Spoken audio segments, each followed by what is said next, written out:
Look, just because somebody knows your alias and your birthday, they think they know everything about you.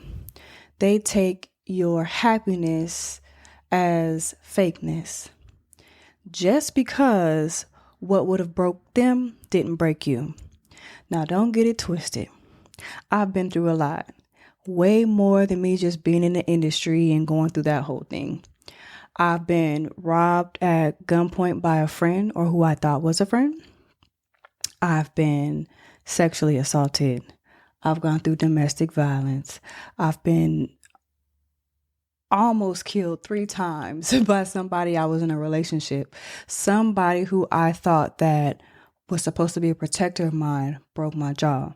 Believe me, you never know what people has gone through for them to be who they are right now, or to have gone through the healing and where their happiness comes from. You know nothing. The things that I tell about myself or the things that I share are things that I choose to share, or things that I feel like somebody needs to hear for them in their situation, something that might help them out. But don't ever assume because you see me smiling and happy and joking that I'm being fake, because I've been through more things than half of the people that watch me. I've been through things.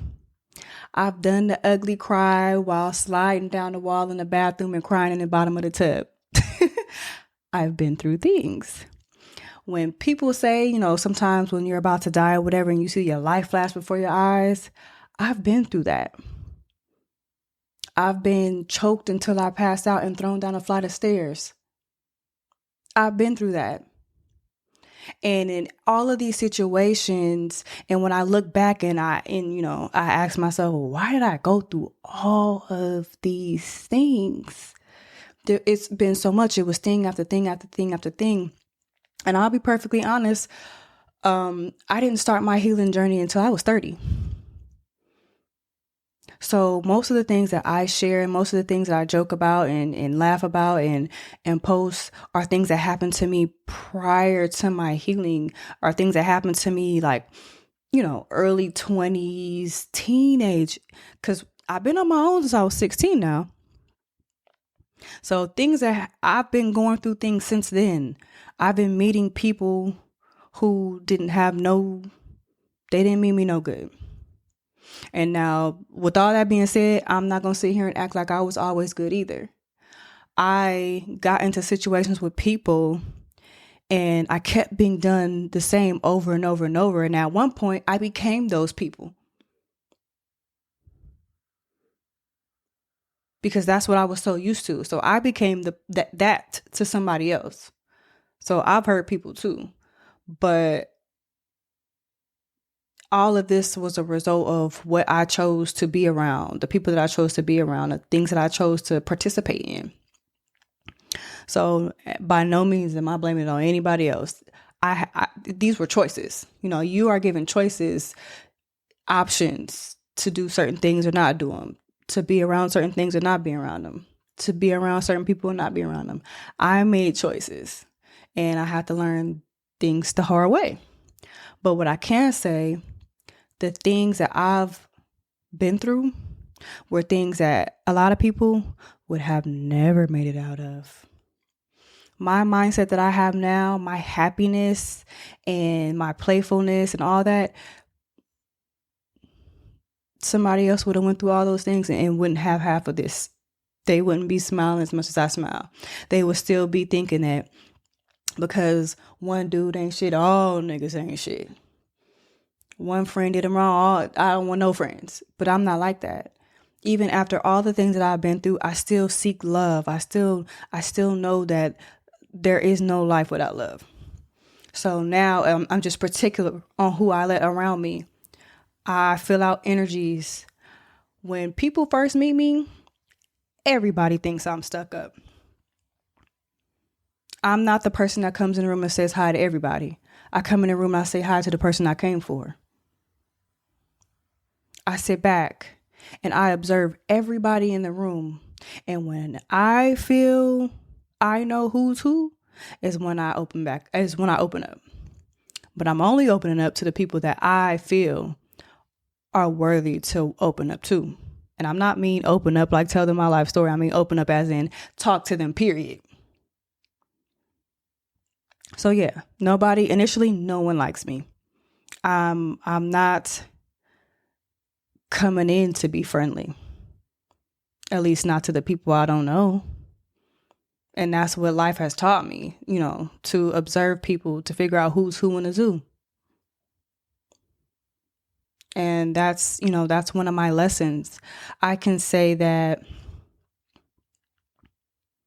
even like with relationships, I took my lessons from each of those relationships and I applied it to the next.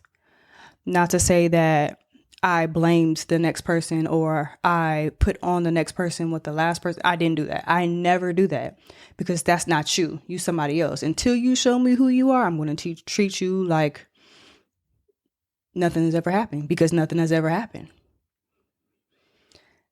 So,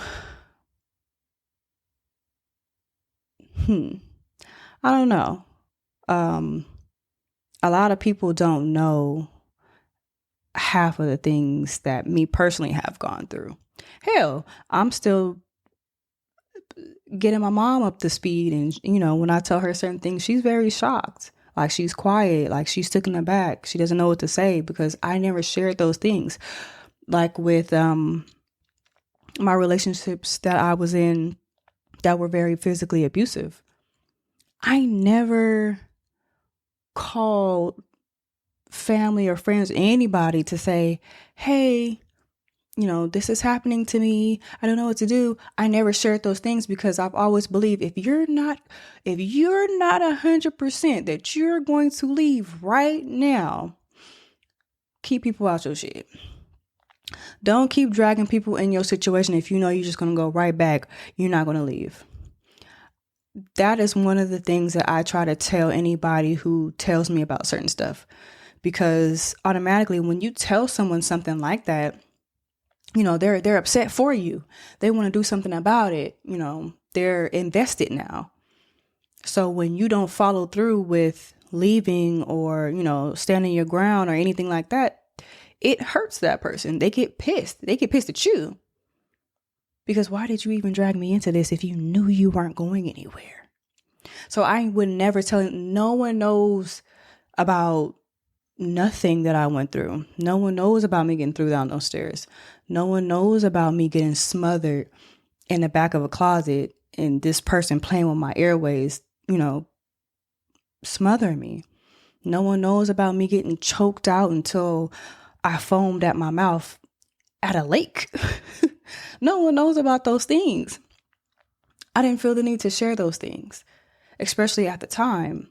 And it took me a while after to process it. It took me a while after to learn that being 16 and dating someone that's 27, that ain't right. What does a 27, almost 30-year-old want with a 16-year-old? And really, when we want to go further, that's the R. You were being R'd, but you didn't know that. And in your mind, that was, everybody dates somebody early. So everyone dates someone that's older. Not that goddamn old.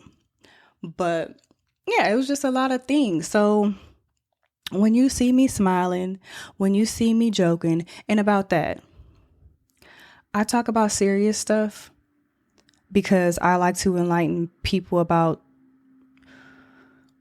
healing their traumas and going through things and how you can get out of it and the things that I've learned about the things that I've been through. And maybe, if you've gone through something similar, maybe you can use some of the little bits and pieces of stuff that I say to help. But don't ever get it twisted. I'm silly. I love to laugh. I have dark humor, adult humor, all type of humor. I'm going to laugh. I'm going to make a joke. So don't think that I'm just going to be serious all the time. No, baby, I'm silly as hell and I love to laugh. So if I'm telling a story, of course, I'm going to throw a little extra humor in there. Get over it. But back to what I was saying. Don't take don't get it twisted. My happiness and my joy and all this stuff is very genuine. I feel like I am very blessed to be here. I feel like I have overcome a lot. And you know how they say, what is that? God doesn't put on you more than you can handle. Something like that. I've gone through a lot. Now, of course, he probably knew that I can handle all that. And if my strength was shown physically, I'd be buff as shit. Hella buff. Because I've been through some shit. And I still find a way to smile. I still find a way to go. Like, I'm resilient as hell. My whole thing, what I've learned, some of the things that I've learned about what I've been through is to never let this situation be you. Like, I will never wear my abuse. I will never wear it. Like, that's not me. That's not who I am. That's something I overcame. So I'm not going to carry that with me because that's not for me. That was something for me to go through, learn from, and move on. Now, the lesson is something I'm taking with me, but I'm not taking the rest of that with me. Another thing that I've learned, one of the biggest things that I find to be very important, was for me to be honest about what I want and to be honest about whether or not I have the mental, physical, and emotional capacity to go through the process of getting what I want.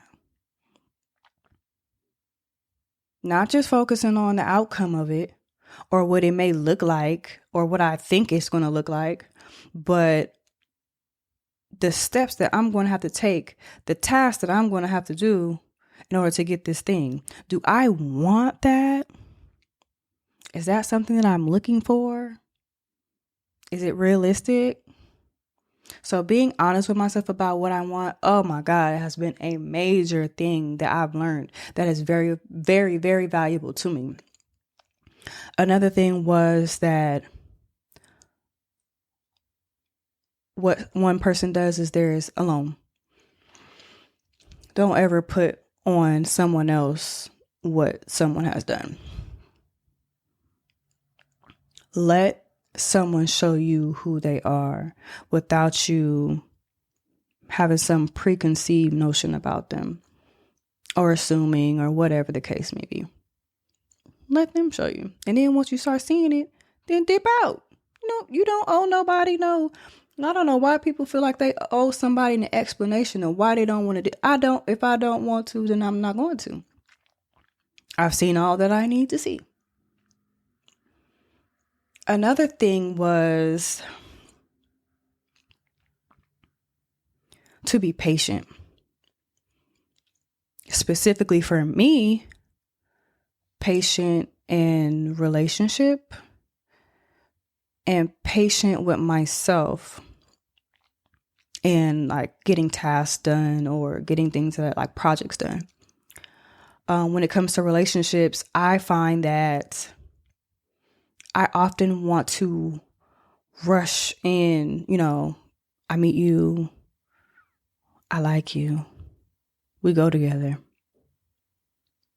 What we need to date for? We dated, we talked. That's a date. Now we together. And I never took the time to get to know the person enough to even figure out if I like them as a person or if we have similar values, similar goals, conflict resolution, communication skills. And then later on down the line, find out I really don't like this person. And now you've wasted this time with this person that you don't like because you're so busy rushing in. That patience patience. And then with my tasks and my projects, I always want to jump to the end part. And what I've found recently is there's beauty in watching the growth of it.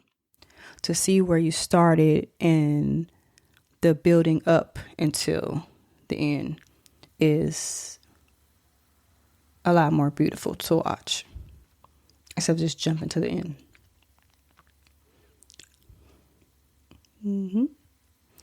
Another thing that was big for me to learn was setting a boundary and standing on it. Most of the time I would set a boundary and I would then be like, okay, well, they seem like they get it. And let me just,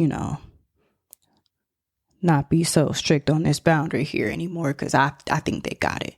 No. Because then you let people know that you're willing to compromise on what you said. But really, you don't want to compromise.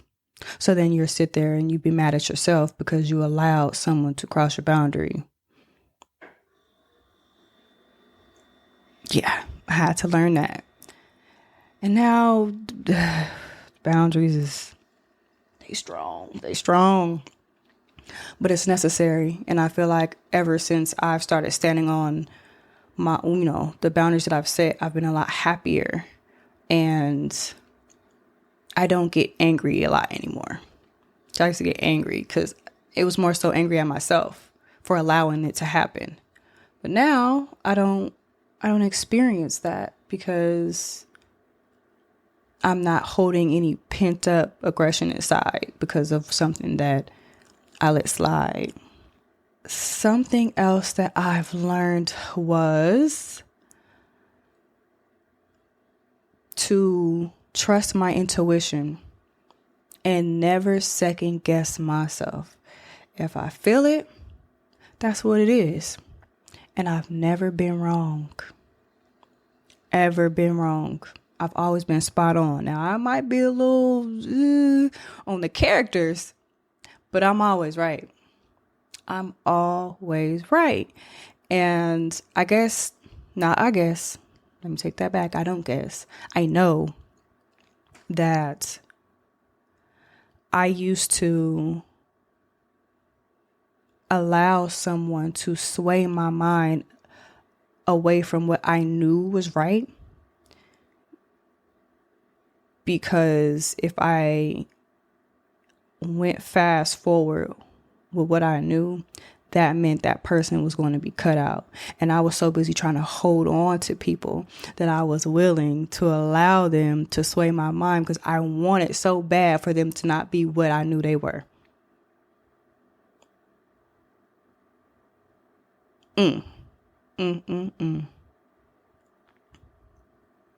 Those choices. I did it to myself. But now we know. Lessons learned.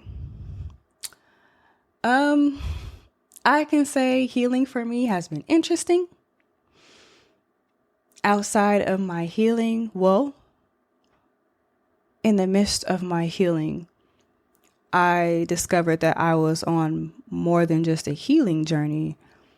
I am now also on a spiritual journey, which has been very interesting. But I'm embracing it and I'm navigating it and I'm learning more and more about it. And I feel like it's making me stronger mentally and intuitively. But yes, I felt the need to share this because I don't ever want anyone to feel like they need to wear their life. You don't need to wear your life. Whatever it is that you went through, however it went, or whenever it went, don't allow someone to make you feel like you can't be happy or your happy isn't real because they could have never gone through all that and be as happy as you. Be happy. Wear your happiness. and fuck what anybody else got to say.